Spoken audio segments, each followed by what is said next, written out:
On today's DNVR Broncos podcast, we've got the list of Pro Bowlers for the Broncos, and it is quite a list to break down. So we're going to talk about that, plus talk about Pro Bowl snubs. We're going to dive into the Kansas City Chiefs, have some big injury news for you as well, and we're going to talk to our guy, Brian Baldinger, to get the insight on how the Broncos bounce back on Thursday night. And then we're giving our final picks. Big show starts now.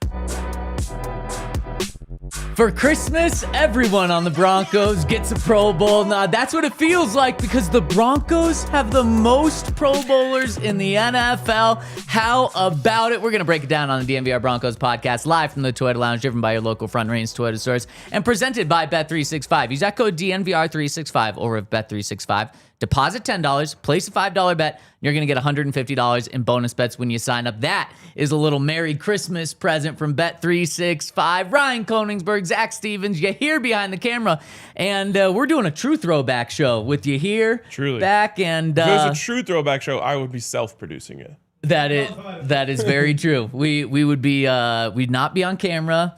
Yep. Well, we could be on camera, but if it was, it would true. be Periscope off of my phone. That is very true. I don't think I'll ever forget that first post-game show that we did.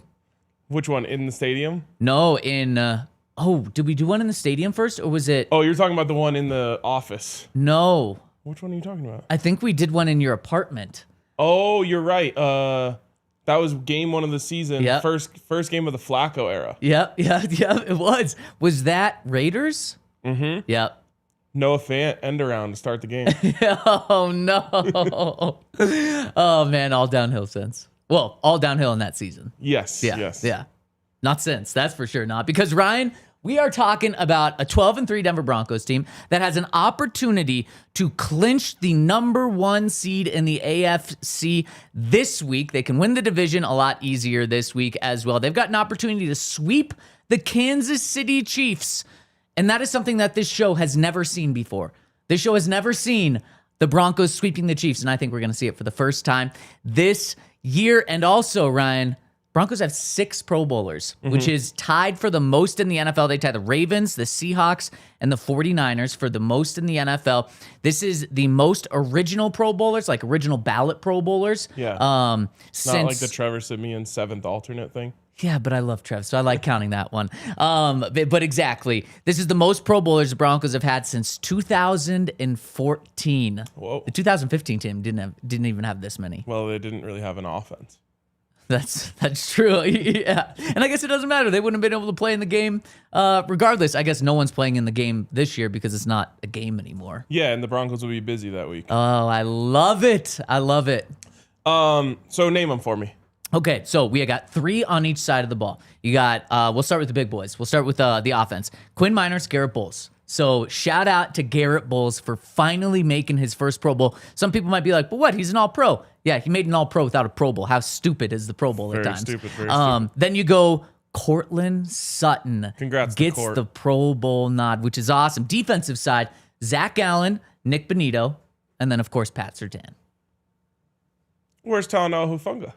Oh, Hufanga got the alternate bid. I'm going Jags mode. I don't even hear the compliments. I only hear the disrespect. I like that, Liam Cohen. Yes, exactly. Small market team. 6 Pro Bowlers. Should have been 8. What about Devin Key? And also an alternate. Shout out to the guys who made it. I'm very happy for them. They are all quite deserving. Should have had more. Yeah, Talanoa Hufanga for sure. I think he's going to get the Garrett Bowles treatment this year, and what I mean by that is he's going to get the All-Pro and not a Pro Bowl, and it just make sense. I don't know. Yeah, I mean, All-Pro is the more ball-knowing honor. Yep, it is. It is. So a couple of things that stand out. One, Garrett Bowles' what do we have? Just Jose said the Jags got one Pro Bowler, the long snapper. Not even kidding. No way. They probably got snubbed too. Oh my goodness, that is absolutely hilarious. Garrett Bowles, congratulations to him. What a cool moment for him to finally get his first Pro Bowl. He's been very deserving for a couple of years now, and now he finally gets that. And Ryan, Pat Surtain, on the opposite side of that, he joins two other Broncos as the only Broncos in franchise history to have 4 Pro Bowls in their first 2 seasons. What? To have 4 Pro Bowls in their first 5 seasons. Yeah, that would be very impressive. 4 honestly. and 5. So didn't John Lynch have 4 and 4? So yes, but in their first 4 seasons in the NFL. In the NFL. Yes, okay. yes. Sorry. So I really butchered that one all the way around. First 4 seasons in the NFL, and they all have to be with the Broncos? Yep.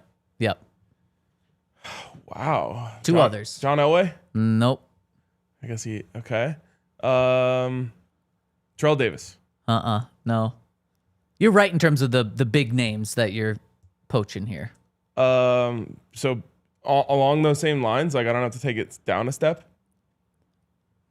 No, one's a Hall of Famer and one's a future Hall of Famer. Can I say what? Yeah. Von Miller? Von Miller is one of them. Yep, very good. And then Steve Atwater. Boom, nailed it. That wasn't too bad. That was impressive. So how about that company? I mean, we already know where Pat's going. We already know that Pat's going into the Hall of Fame. He just needs to continue to do what he's doing, and there's zero reason in anyone's mind why he wouldn't continue to do that. But I mean, that is elite company right there. Yeah, it really is. It's pretty crazy to think that Steve Atwater entered college as a quarterback. Yeah. And then, became a safety at Arkansas and immediately goes into the NFL and makes the Pro Bowl 4 times. That's insane. Like, I mean, it's not that it was like an unnatural position for him because he did play both ways in high school, but still kind of crazy. Yeah, you know a lot about Steve. Yeah, sadly. Well, not sad that I know that. Yeah, no. Sad that you guys don't know why I know. Yeah, exactly. You know his whole story.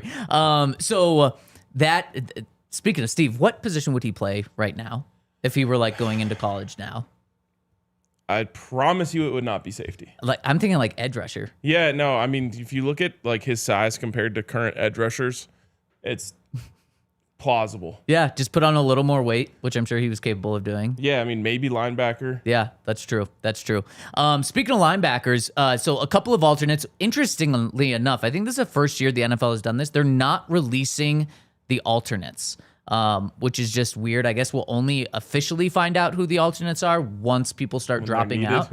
But I have learned Devin Key is a alternate. He's either first or second alternate, which very deserving for leading the NFL in special teams tackles. In fact, he should probably just be a starter right there. Talanoa Hufanga is also an alternate. Alex Singleton is a first alternate, meaning if one guy drops out, he is going to be in the Pro Bowl, which is really, really cool. Very deserved. And before we get to the one other alternate we know, or actually Adam Prentice is also an alternate. And before we get to the final one, the Pro Bowl is voted in 1/3 fans, 1/3 coaches, 1/3 players. Okay. Cortland Sutton, among the guys that have made it, Cortland Sutton and Alex Singleton are the only 2 that did not finish in the top 10 at their position in the fan vote. So that means that Cortland Sutton and Alex Singleton got a ton of respect from the players and the coaches. And I'm kind of not surprised by that, just the way we hear these guys talked about from the fans.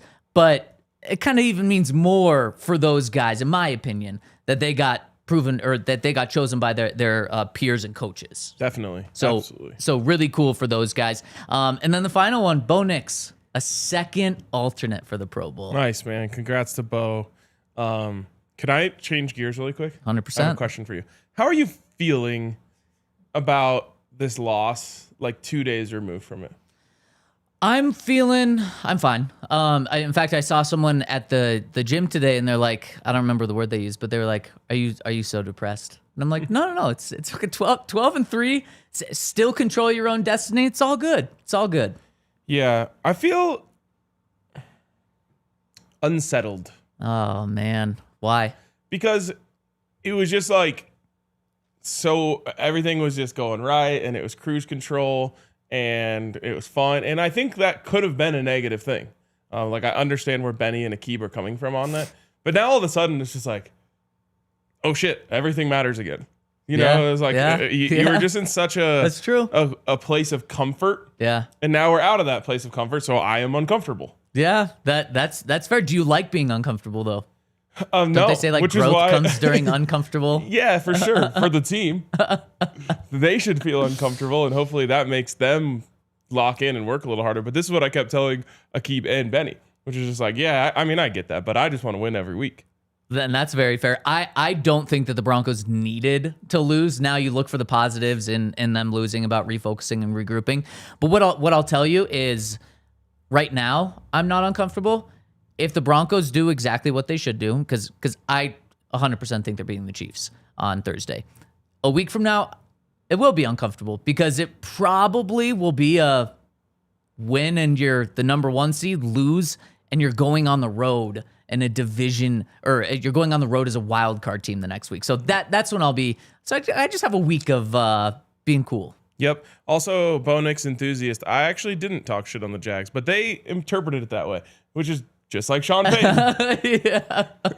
It's also, sports are made to talk shit. Like, Well, if you but can't talk shit in sports, then what's the point? I wasn't even talking shit. I was just saying it's hard to see the Jags being a good team. Yeah. What's funny is I talk Not more the actual shit. current team, which is why I said, Right. if you put them in Raiders uniform or Ravens uniforms, definitely not Raiders. No. Put them in Ravens uniforms, they would be more intimidating. Yep. And they took it and ran with They it, did. and Good for them. yeah, they spun it how they needed to. Do you? Good news for me that they made the Sean Payton comment more of the post game right. rally and cry. Yes. What if Liam Cohen in the locker room's like, that guy? Yeah. Should we put on some Ravens uniform? They're all wearing Ravens uniforms after the game. Really quick, someone in the locker room, I don't remember off the top of my head who said it, but said we'll see them in the playoffs, the Jags. 48 hours removed from this game. Do you want to see the Jags in the playoffs, or would you prefer, did they move down your list of teams you want to see? Don't care. Don't care. Play him again? Sure. Don't play him again? Great. I don't have really strong feelings either way. I think that if they played again, the result would look different. I think so too. And that's how I feel. I think they were never at the bottom of my list of wanting to play, or they were never the team that I wanted to play the most. And so they probably just stay where they are. There's a couple of other teams that I'd like to avoid a little more. And Ryan, Broncos have a game in 2 days. Let's dive into this, and got some big injury news for this game. I'm curious if it impacts the way you feel about the Broncos on Thursday night and the way you feel about the Broncos moving forward. That's coming up next. Taco Bell, man. You know, I'm sure there's a lot of moms and dads out there stressing out right now because, you've got to make this holiday ham, or maybe you're doing like a big prime rib or something like that. Look, no one in your family will complain. In fact, they will probably rejoice. It's true. If you show up to Christmas dinner with, I don't know, 24 to 36 quesadillas. Oh my goodness, that would make everyone's Christmas. I'm telling you, you can put them in like a big bag, bring them over your shoulder like Santa, and just be queso claws, you know? And you think that, everyone's expecting this extravagant meal you're gonna have to spend hours over the stove. No. Hop in the drive-thru, order a bunch of quesadillas, bring them back to your house, and watch how happy your family is. Don't overthink it. Just go and be queso claws this Christmas. Go and get yourself some of the newly renewed quesadillas from our friends over at Taco Bell. Liv Moss at Taco Bell, the absolute goats. This holiday season, get what you really want at Fascinations. At Fascinations, they've got everything to make your nights merry, bright, maybe a little naughty too. Wow. Fascinations is naughty list approved, Ryan. And you can buy online and pick up in-store fast, easy, and to some people's pleasure, totally discreet. Oh. Totally discreet. And you can shop online at fascinations.net or visit one of their 6 locations in Colorado. Because what happens under the mistletoe, Ryan, stays under the mistletoe with Fascinations, your one-stop shop for pleasure this season. And you don't need weird eye contact. If you want to just do it online, why are you making eye contact with me? .net. Because I'll tell you why. Because let's be honest, walking into an adult store isn't for everyone. It's not. Fascinations.net, though, takes care of that. And the great thing about it, it is Naughty List approved. Use promo code DNVR30 at checkout to receive 30% off your order. That's DNVR30 over at fascinations.net. And shout out to our presenting sponsor, Bet365. Use that code DNVR365 when you sign up. Okay, let's dive into this game. And Ryan, we have some news on the injury front. And it's not a shocker to anyone, but things starting to become a little more official. So let's dive into our Common Spirit injury report, where we take a look at this news. And it starts with 2 big names. Pat Bryant did not practice yesterday in their estimated practice report. I know how much you love the estimated practice reports. Yes. He's out this week. He is not going to play. And the same thing with Dre Greenlaw. He's dealing with that hamstring. Did you see the tape of him pulling up? Oh, man, really unsettling. And this is a multi-week injury, potentially over a month long. With hamstrings, you never really know. 3 to 6 weeks is what I believe he's going to be out for. So he's done for the rest of the regular season.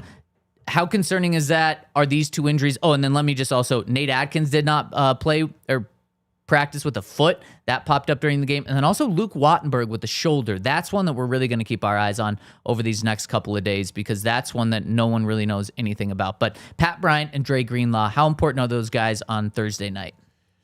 I mean, not that important. Yeah, that's fair.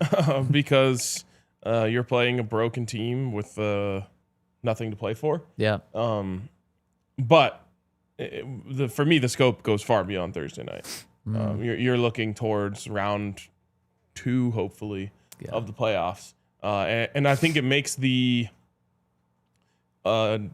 need to get the 1 seed bigger. Now, Pat Bryant, when he's out, you feel his absence for sure. Yeah. But it's at a position where I think the Broncos can handle that. Yeah. Whereas Dre Greenlaw, now I think the biggest news with Greenlaw being out is that Strnad was a full participant. 100%. If both of those guys were out, now you're kind of in the worry zone. Yep. But it feels like it's like musical chairs for those guys at that position. And I think it's huge news that if there was a mythical practice, Justin Strnad would have been a full participant. Yeah, no, I completely agree with you. And that is the shining news in all of this. Long term, yeah, it's not good not to have Dre, but it is good that Alex and Justin are both healthy. So that's a key thing. Ryan, you talked about how what'd you say the Chiefs are, a shell of themselves? I said a broken team. Okay, a broken team. Well, their injury report reflects that as well. Pretty much any star player is on their practice or injury report, and including some key guys. Rashee Rice is listed as did not practice yesterday, and I think that once the game comes around, they're going to be resting a lot of their guys. And you know what? Probably should. They've had a lot of long seasons. Their season's literally completely done this year, and they have, can you tell me the Chiefs starting quarterback's name for this week? Chris Oladokin. That is close, but you got the first name wrong, I believe. No, it's Chris. It right. Oh, you're right. I thought it was Chad, so I got it wrong. Wow. Here's what Chad Oladoku said today. Do you think we're capable of giving the Chiefs bulletin board material? Not that they could use successfully. Okay. No, so I don't think that. I think that like a larger team, however you want to look at it, just doesn't look to doesn't podcasts for motivation. Yeah, I just really also think like what's Andy Reid truly trying? I guess play spoiler, but like they'd like to win. Here's the thing though, is the Chiefs went into a very similar game last year where sure they'd like to win, but they're not going to play Patrick Mahomes, and they pulled a bunch of their starters just like they're going to do this year, and they lost 38-0. that's what's going to happen again right now. And so Chris Oladoku said, talking about the Broncos, Oladokin said it'd be great to spoil the Broncos season. That'd be a great Christmas, that's for sure. It'd make the mood a lot better at home after the game. We're facing a great opponent. Denver is one of the best teams in the league right now, not only defensively, but offensively as well. So we've definitely got our hands full. And here we go. And I feel like we've got a good plan to go out there and spoil that on Christmas. Okay. Bulletin board material? I think so, yeah. Chris Oladokin is going to spoil the Broncos' plans. I'll tell you what. He'd fuck up my Christmas. Oh my goodness. This would be a catastrophic loss. Like, yeah. It would be like, oh my gosh. Panic level will go from 0. I mean, maybe some people's panic after that game is at a 10 out of 100, but like very, very little too. 99 or 100 for everyone in Broncos country. And that's why, Ryan, this game is a must win, as crazy as it is to say. Like, you cannot, 2 weeks before the playoffs, you cannot lose to the Chiefs when you still have your eyes on and you control your own destiny for the number 1 seed. But I'm not concerned about this game at all. And you can tell me if I'm overlooking the Chiefs a little too much, but man, this should be easy. It would be a 5% worry if the Broncos were on a, what would it be then, 12-game win streak. Yeah. And they're potentially overlooking this game to then like look to week 18. Yeah. Maybe there's more on that one. But they're having refocused. Like, I've been on the other side of this, where you're the team that wants to play spoiler, and then the team that you're getting ready to play, this happens to the Buffs all the time. The team that they're about to play loses right before they play them, and you're like, okay, well, they're going to be refocused, remotivated. They're going to want to send a message. They're going to want to go out like it. So my worry meter is heavily down for that reason, where it's like this team has no room for error, and they are just like caged lions. Yeah. So excited that they get to go out there on Thursday and not have to wait a full week. Yeah. Like, usually you hate having to play on Thursday, and I'm sure there's some banged up guys who really wish they had the full week to recover, but they want to get that taste out of their mouth so badly that they're going to be on a mission. It's such a great point because they're going to be motivated. And I have seen a lot of these comments, like I'm seeing in the Twitter chat right now from Jose. It says, Broncos always ruin Christmas.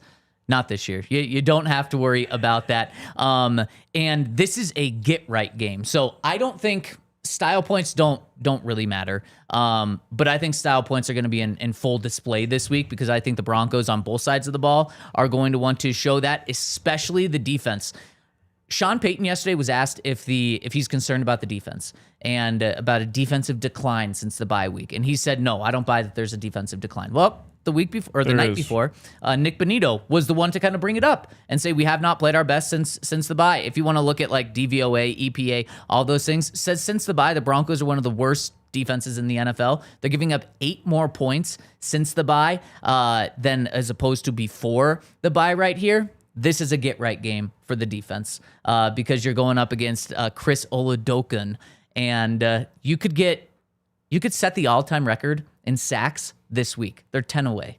They could get 10 this week. They could. They got what, 9 against the Jets? I mean, so don't give me that. You hear? Well, and the Browns did it this year. 10 sacks in a game has been done. Yeah, it's very true. No, I'm not. Again, no expectations for that. But just like, what if they get 7? Then they only need 3, and they could shut out the Chargers and or the Chiefs, and that would really help their numbers become elite again. And I just think that this is a game where you get the turnovers or the takeaways up, and then the offense can also start clicking because this Chiefs defense was really good. It was a good defense when they were trying. So what is their injury report? It is a big one. Let me pull it up here. Because let me see. Here we go. Okay, the Chiefs have 4 guys that did not practice yesterday in their estimated injury report. And Trent McDuffie, it's a big one. That's a big one. Rasheed Rice, Tyquan Thornton, sorry. That's also Jalen Watson, and Rasheed Rice and Tyquan Thornton are both going to be out because they both have concussions on a short week. Then you had a couple of guys limited, including Derek Nottie and Jalen Moore. He's on the naughty list. He is on the naughty list. And then you have a big list of other guys, including Trey Smith, Noah Gray, Mike Edwards, and literally like 5 other guys. Yeah, wow. That is not good for them. Yeah, especially when you're on your third string quarterback too. Yep, third string quarterback. Someone did mention this could be Kelsey's last game at Arrowhead. Wow. So maybe there's a little extra motivation there. Definitely some extra motivation for the Broncos to lock down the tight end position. Yeah, and they've been great at the tight end position, except for I think last week they got bit. Or last couple weeks they've got bit. So this is a good time to rebound. Yeah, absolutely. This should be like a message sending game for the Broncos. Yep. Like they have a real opportunity here to say like, all right, we took our loss, streak's over. We got, we got a little high on our own supply, as Tad Boyle would say. Actually, he would say drunk on your own wine. And now we realized what we needed to do, and now we're back. Yep. Someone in the comments also said like Oladokin can move and he'll be harder to sack. I didn't even see him play the other day. I don't know anything about him. Yeah. Sometimes though, the guys who want to run and escape the pocket, especially inexperienced quarterbacks, will find themselves in more trouble, such as Justin Fields. Yeah, it's a really good point. And he's just going to be running around there like a chicken with his head cut off because this is the best pass rush maybe in NFL history, and he's making his first start in the NFL because he came in relief of Gardner Minshew. That's going to be bad. Oh, also, by the way, I have to imagine Arrowhead is going to be a shell of itself as well because Christmas night, people were probably buying tickets for their family members for this game for Christmas, and it was so exciting. Now, Chiefs are playing for nothing. They're on their third string quarterback. I wouldn't be surprised if it's not it'll be sold out, but not full, because people will just be like, I'm just going to stay at home. Don't they have to cherish their last moments in the state of Missouri? I guess. Well, because Kansas is paying $2.1 billion in public money for them to go to Kansas. Imagine that, man. Your team sucks forever. They finally get good. You support them all the way through it. And then they're like, peace. Thanks. Wait, so will they still be the Kansas City Chiefs, or are they just the Kansas Chiefs now? I think they'll still be the Kansas City Chiefs. They could still be in Kansas City, Kansas. They could still be, but I think they're going to be in Overland Park. Okay. So this is Overland Park Chiefs? Essentially what they're doing is what we begged the Broncos not to do. We begged the Broncos not to be the Lone Tree Broncos because they'd still be called the Denver Broncos, but they would be out in a suburb. What I've heard about Overland Park is it's a very nice suburb, but it is a suburb. And so they're not in Kansas City anymore, but they'll still be the Kansas City Chiefs, and they're just doing it the wrong way. So not only did they do that, but then 70% of their new stadium is going to be publicly financed. Yeah. 0% for the Broncos. And I mean, like, again, the owners, you sell out the stadium all this year, you create a great atmosphere, and the owners, who are worth $25 billion are like, yeah, screw you guys. Yep. We can just threaten to move, and if we offer ourselves to Kansas, which obviously Kansas is like, bring the Chiefs. Of course. They'll just pay for this for us, man. What a bad shake for the real Chiefs fans. It's brutal. And I also saw something that, or people were saying like, well, come on, the Walton Penner ownership group is way wealthier than the Chiefs ownership group. The Chiefs ownership group, like you said, Ryan, still is worth $25 billion. They could afford $2.1 billion if they wanted to. They're just not that type of ownership. And they'll definitely keep the name Kansas City because it's just like a branding thing. Like the Jets and Giants both play in New Jersey, but they didn't change their names. Yep. And what I'm excited about, my guess is the Chiefs stadium is going to look just like the Raiders stadium and just be generic like all of these are. The Broncos isn't going to be like that. So both going to open on the same year, and the Broncos are going to blow them out of the water, and that is going to be a fun little victory lap to take. All right, we've got our guy Brian Baldinger calling in. Let's get to him. That's coming up next. All right, this Christmas, if your cat, like chews the wires on the Christmas lights, lights the tree on fire. Oh, no. Maybe the tree falls, like knocks out a wall in your house. Oh, no. The holidays are a time that could be stressful on your home. Yeah.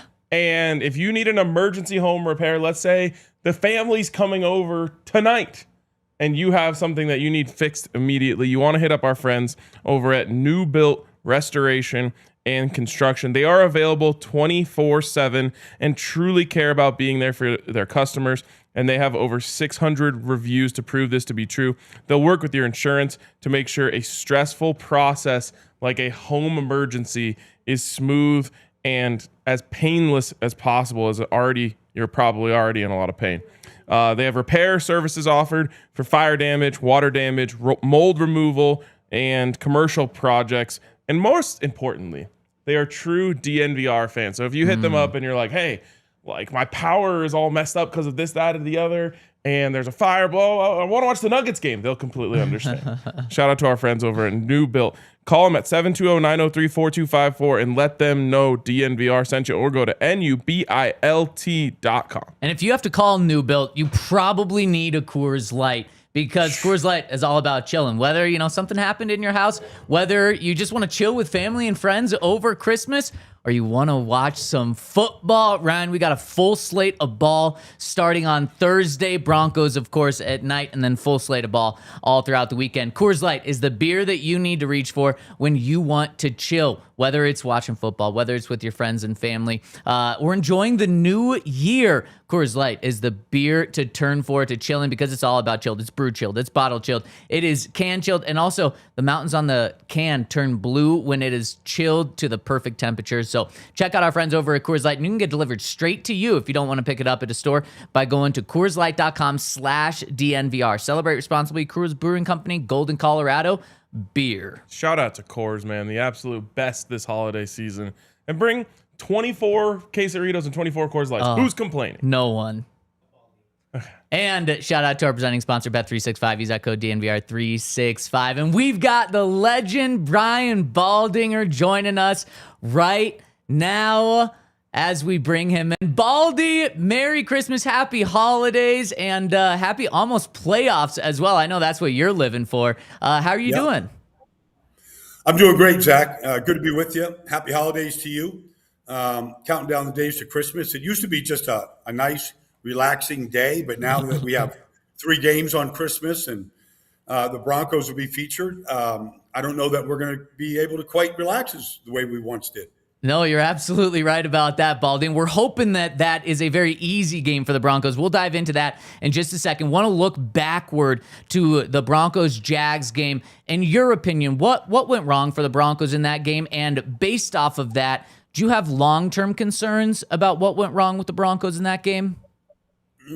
I don't have long-term concerns. I mean, the first quarter of that game, Trevor Lawrence was under siege. I mean, they were hitting him from the first drop back of the game. They were hitting him. And it's been an issue with this team. As much as they sack quarterbacks, they don't create fumbles and takeaways.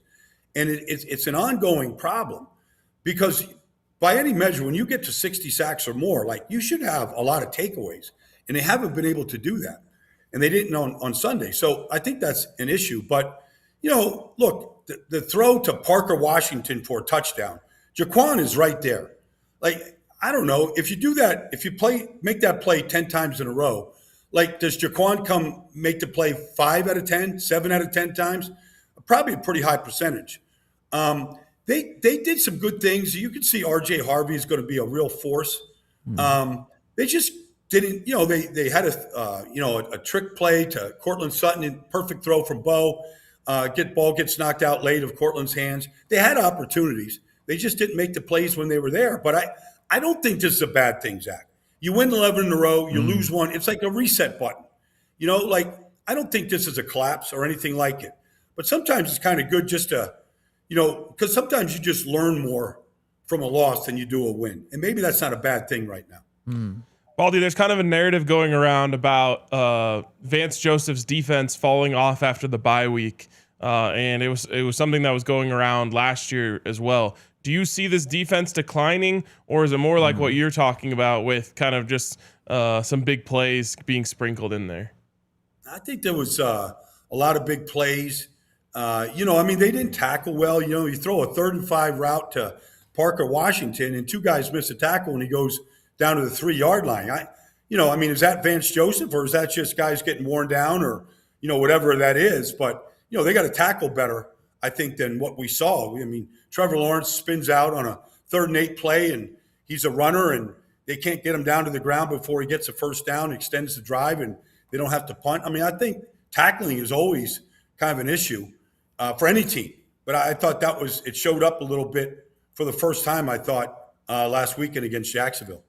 Baldy, tell me about Chris Oladokun, who the Broncos will be facing as the Chiefs starting quarterback on Thursday night. And I know any given Sunday, in this case, any given Thursday night Christmas game, stuff can happen. But is there really any concern about the Broncos not being able to beat the Chiefs, if not just manhandle them? I don't have any concerns. I don't think the Broncos should, but you never take anybody lightly. You don't have any tape on them outside of a couple quarters of play last week. But I would say this is that they have had major issues for Kansas City, that is, protecting their quarterbacks at both tackle positions, and it's not any better right now.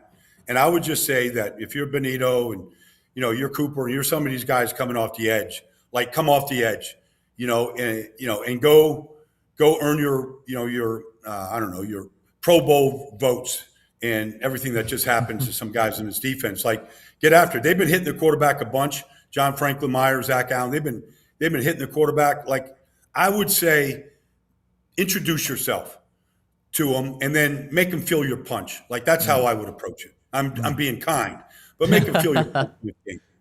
Yeah. Is there anything that this Chiefs team can do to kind of like present problems for the Broncos in this game? Well, I think that, they've got playmakers. And so, Andy Reid is going to build a game plan for him. And, there's going to be some design runs and and sort of some, like if you had to say who's the best designer of screens in the NFL, it's Andy Reid.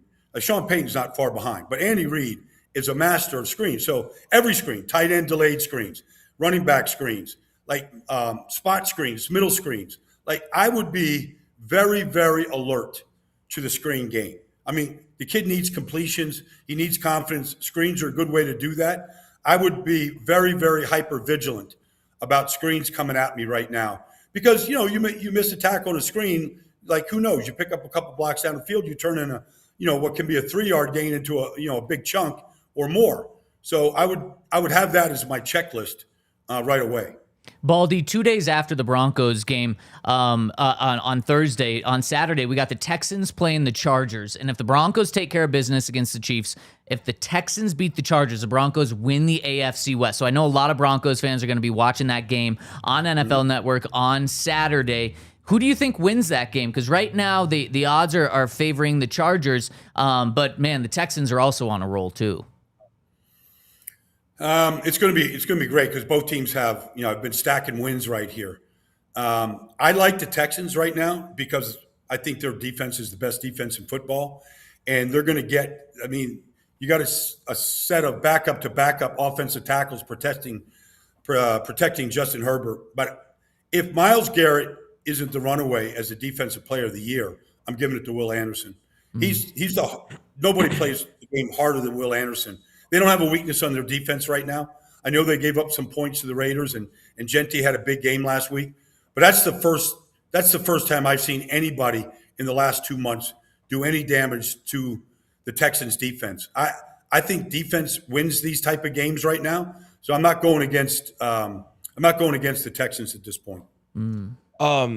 Along the lines of the Chargers, just obviously they're still on the schedule for the Broncos. How have they been able to overcome the tackle issues and been able to stay in this race? Because it really felt like at that time when that happened, like, okay, they're going to fall off, and they've done a really good job of staying in this thing. Well, Rashawn Slater went down, before the season started. And so, Joe Alt went over there, and that's his natural position. And then he went down. They're lucky. They have Jamari Sawyer out there at left tackle. Now, he came out of Georgia. He was a guard. He's really a guard. But he's played tackle when Rashawn's been down before, and he knows how to play the position. So that's that. And then Trey Pipkins has been pretty good on the right side, but they lose him, and they're lucky that they, the guys that they had there, that they were able to pick up because they're not bad players. And they went and got Trevor Penning at the trade deadline, and they used him in a variety of roles. They use John Matlock as kind of a protector, a blocker, an H-back, and so they have ways to protect the edges if they need it against elite players. I don't know if Fisk is coming back anytime soon or not, but he's also a similar role to Matlock. And so they have similar roles. And then, honestly, Justin Herbert's just a hard guy to get to the ground, just because of his size and mobility. And he's running a lot more now. And so if he gets quick pressure, the guy I was thinking about was Bobby Hart at right tackle. He's been in the league 11 years. Like they're lucky. They've got some guys that have experience at that position, despite the fact that, in some cases they've played backup to backup tackles. Baldy, for the Broncos quarterback situation, Bo Nix was just named a second alternate to the Pro Bowl. That kind of makes him the fifth best quarterback in the AFC by the Pro Bowl standards. Do you think that's about right for him? Mm-hmm. Yeah, I do. He's played very well, and they're at where they're at because of Bo Nix. Just the fact that in this league, you've seen Patrick Mahomes go down, you've seen Geno Smith go down, you've seen all these guys go down in your own division. He's lined up every game, 2 years in a row now. He stays healthy, he's dynamic.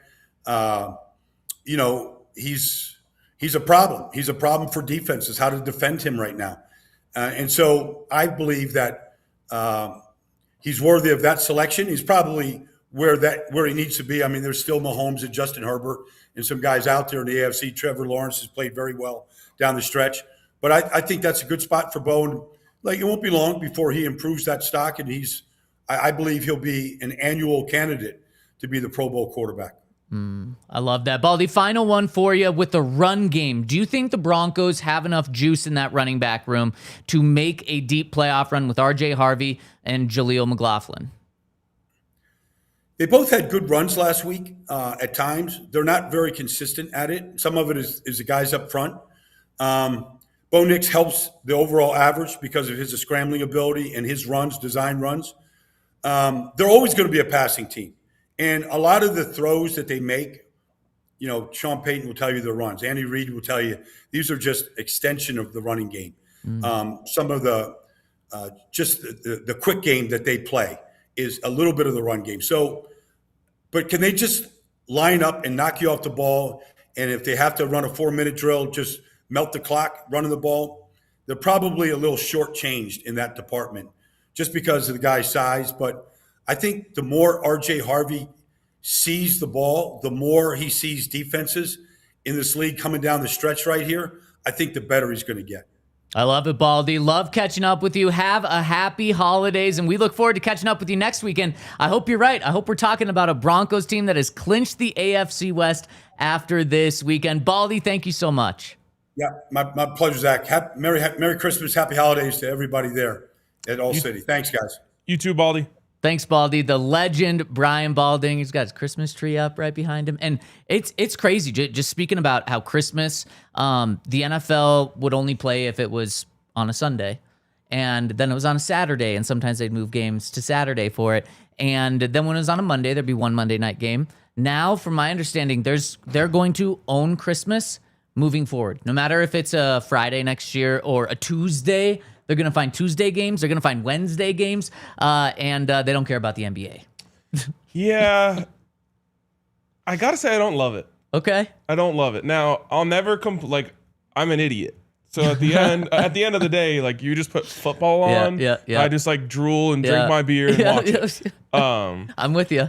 But I kind of liked Christmas being a basketball day. A lot of people kind of call it the unofficial real beginning of the NBA season. Right. It's kind of a litmus test of where you are. You get a lot of great matchups. And I don't even know what I know the Nuggets play. I'll be watching that. Mm-hmm. That's at 8? Yeah, so it's pretty good. We'll catch probably the second half maybe after the Broncos play. But I enjoyed Christmas being a basketball day. So I don't know how I feel about this other than, I'm obviously going to watch all the games. I don't even care what the matchups are. I know, and the matchups are terrible. I saw someone joked and said the NFL tried to take Christmas from the NBA, and these are the matchups they get because I think the Broncos There might be one other team that's in playoff contention, but obviously those teams aren't playing each other. But let's dive into these games and make our final picks. And those final picks are coming up next. Shout out to Shopify, man. When I think of the holiday season, I think back to a incredible time in the story of our company because a lot of people had told us, don't start selling t-shirts. And we said, but we really want to. It seems fun. And so we did it. But to do that, we had to open up our own Shopify platform.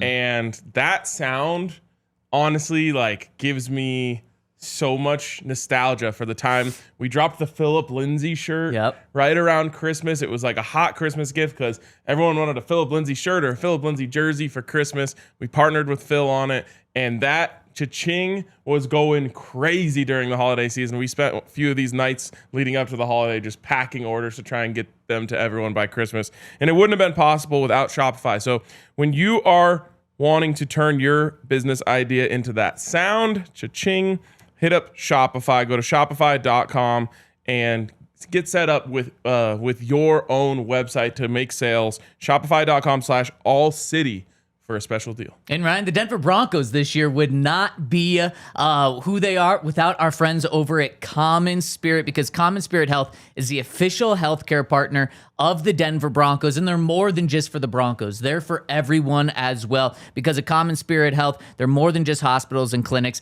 and the Denver Broncos. They're a team of passionate and expert caregivers dedicated to your well-being, woven into the fabric of your community. They have 20 hospitals, 240 care locations in Colorado. They are everywhere, and they're about everything, Ryan. They're about helping you if something goes wrong, and they're also about helping you to make sure that things don't go wrong. They've got excellent preventative care and that unique one-on-one treatment plan just for you if things do go wrong and you need a little bit of help. They've got preventative care, skilled physicians, personalized treatments tailored to fit your needs, and plus they have that cutting-edge technology that is so key in the healthcare industry. So whether it's a routine checkup or a chronic condition, make sure to check them out over at Common Spirit and experience the difference makes at a Common Spirit location near you by going to mountain.commonspirit.org. Common Spirit Health, the official healthcare partner of the Denver Broncos.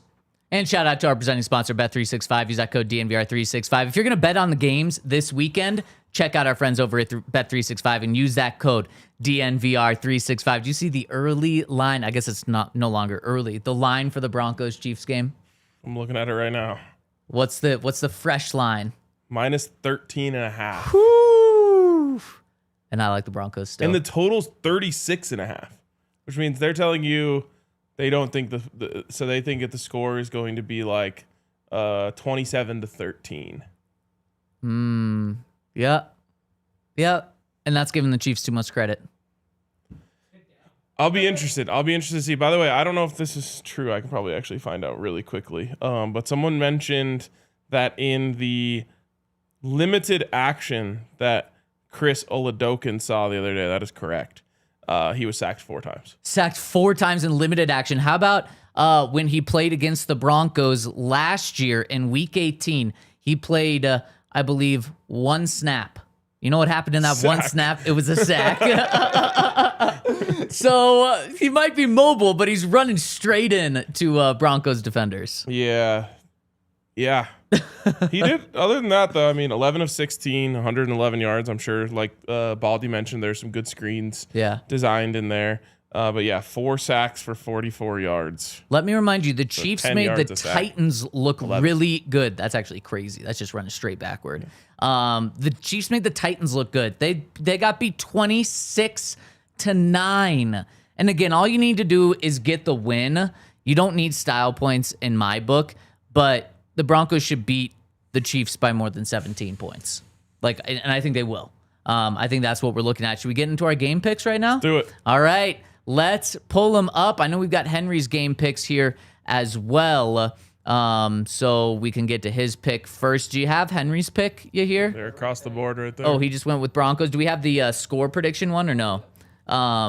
Henry got the Broncos winning but not covering the spread 20-9. So yeah, I mean, comfortable win for Henry. Ryan, what do you have? Andy Reid might post this up in the locker room.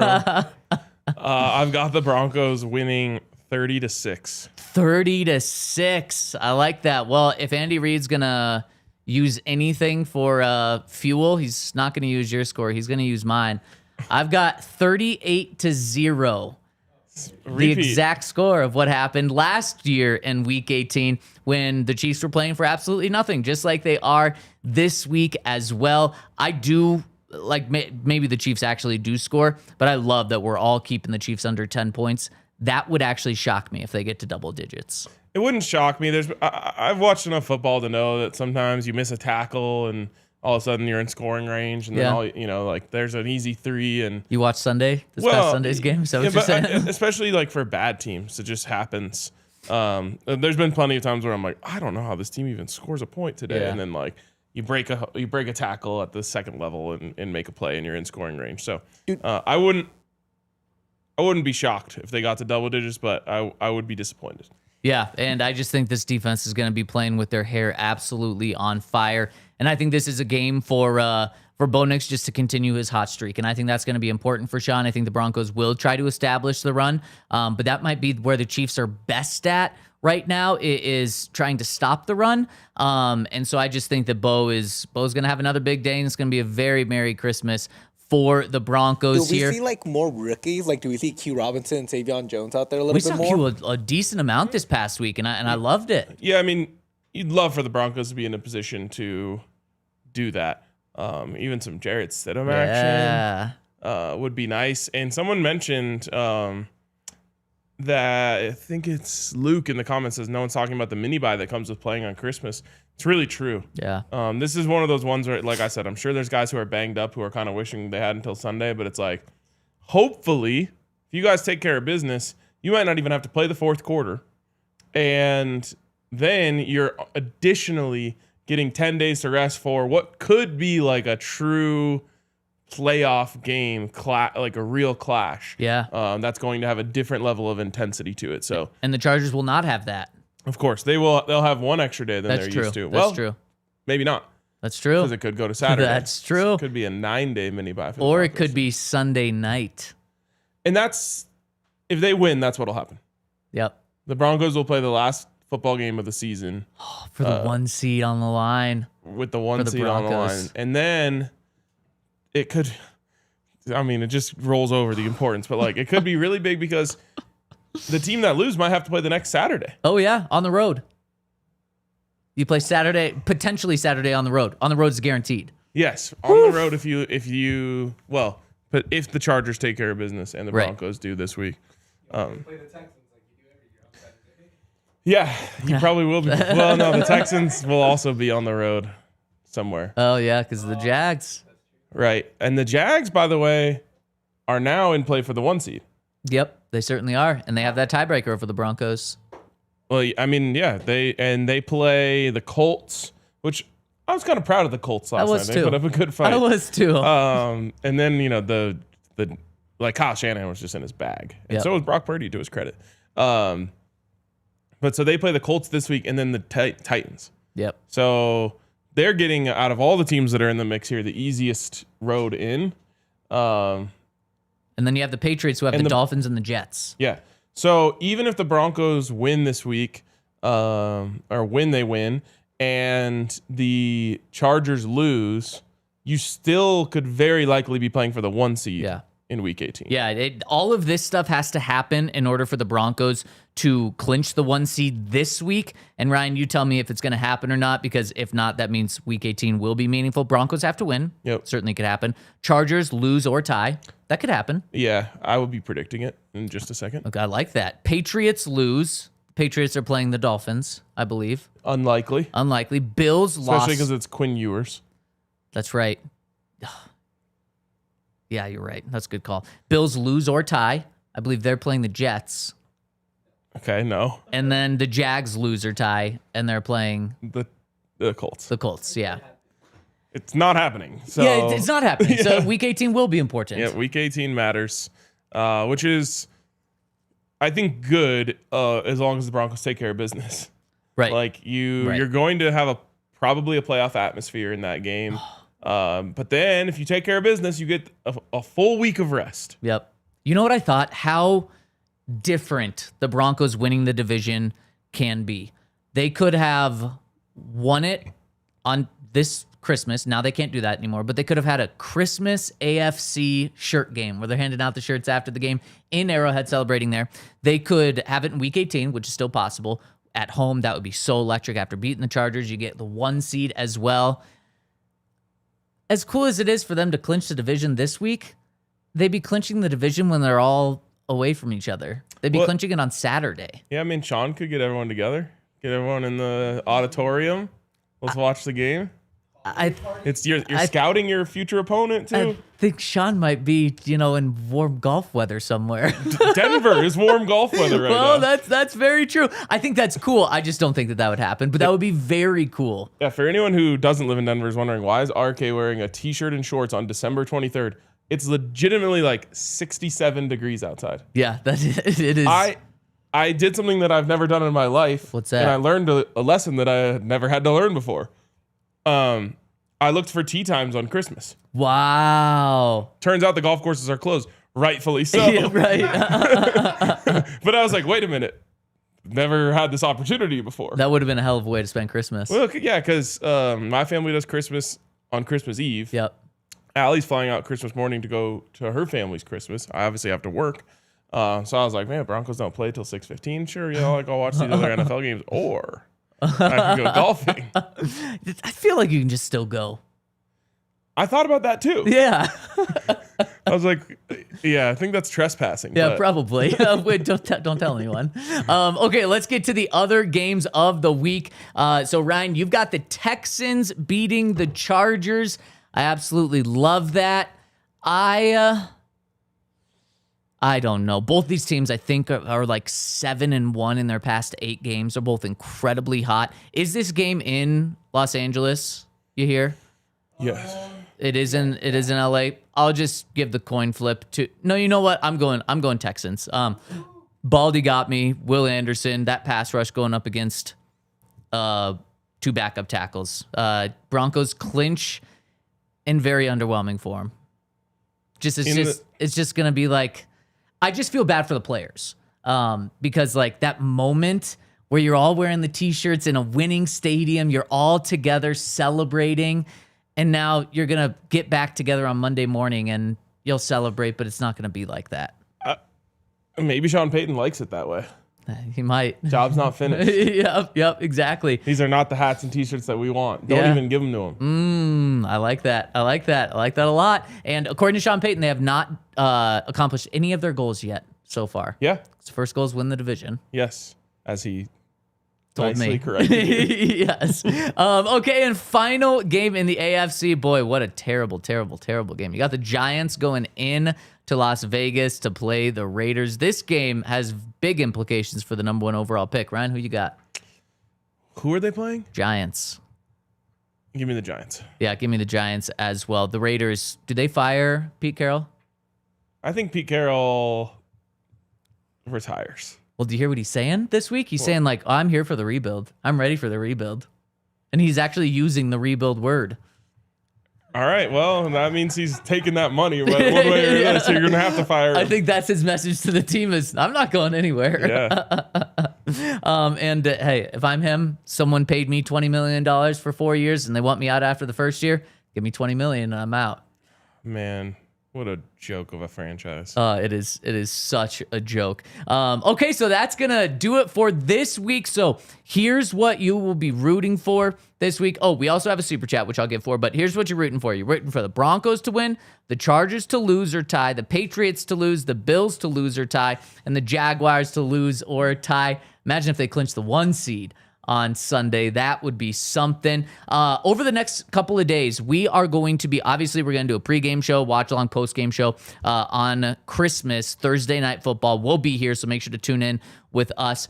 Wednesday and Friday, we're doing a best of shows, and we put together really good shows. Best of the Sean Payton era, we'll call it. And it's great interviews and great conversations. So we will still have shows for you then. Please tune in, hit us with a thumbs up. And before we get out of here, we got one from Neem Dog who chimes in, and we're actually going to hit this in overtime. Go to thednvr.com where we will wrap up the conversation, because the conversation is going to conclude with Neem Dog. And the super chat says, let's rejoice in the fact that when teams beat us now, their fans celebrate for days online. It's been a long 10 years, but we're back, Broncos country. That's a great point. Yes, shout out to the Jags fans who are still boosting our views. Yeah, seriously, they're still in here. Maybe we do want a Broncos-Jags playoff game. I actually do. Like, it was fun. It was fun interacting with Jags fans last week. They're pretty brutal, though. I know. I like that. Yeah. I like that. For not knowing they really had fans, and then to see that they're right. You know, they're like, chippy. You know. You interacted with like 3 of them, and you interacted with the whole fan base already. Well, no, they were power in numbers. They were out there.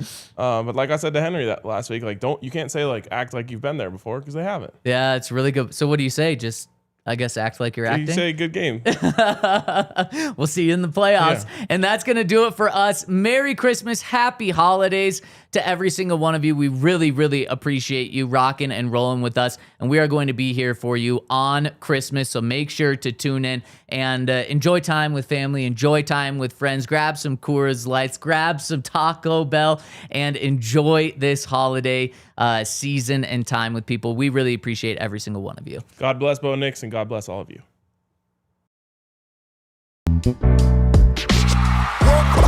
We all silly like the mayor.